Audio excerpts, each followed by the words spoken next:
First, you should do research and finalize an idea.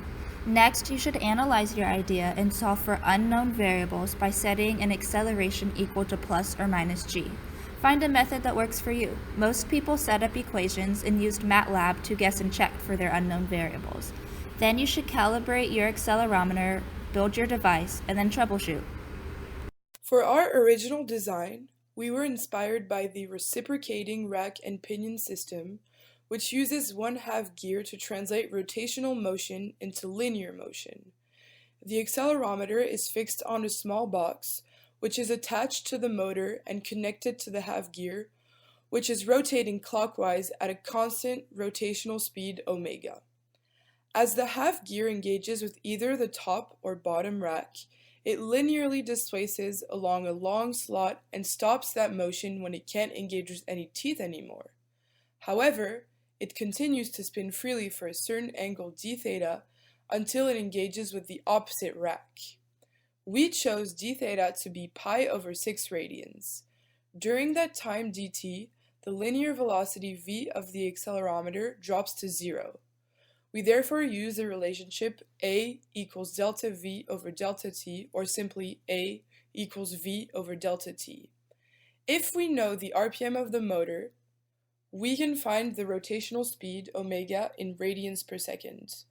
1 RPM is 0.05 radians per second. We chose a motor arrangement with 1039 RPMs, or simply 109 radians per second.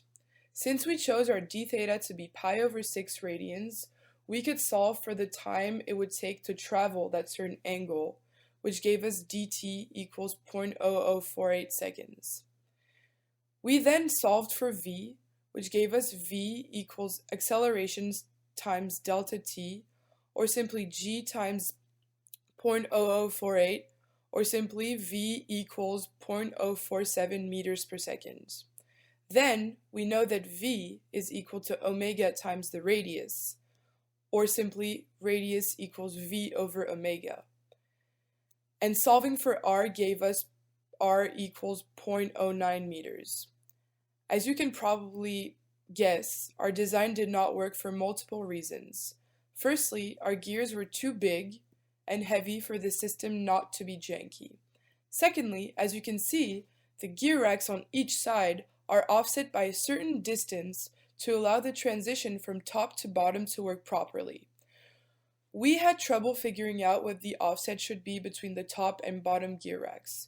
We estimated that offset to be r sine theta, but that simply did not work out. Therefore, we decided to change our design.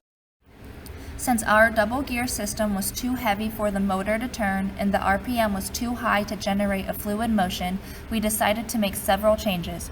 First, we made our gear smaller. In order to do this, we needed to decrease the time it takes the gear to change position by decreasing dt. We also decided to remove one gear so the motor wouldn't have to turn so much weight. Secondly, we decreased the RPM to the smallest gear ratio, allowing the gear to turn more smoothly. Also, we changed the shape of our gear to a cam so that the contact with the rack would be a sliding motion. This eliminated the need for a rack offset. For our design, we used the relationship between acceleration, angular displacement, change in time, and radius to find the best combination for the radius of our gear and RPM to reach an acceleration of plus or minus g. This combination was around 1000 RPM and a radius of 9 centimeters. We wanted to make our new radius smaller, so we decided to set a fixed radius of 2/3 the original one. This is 6.01 centimeters.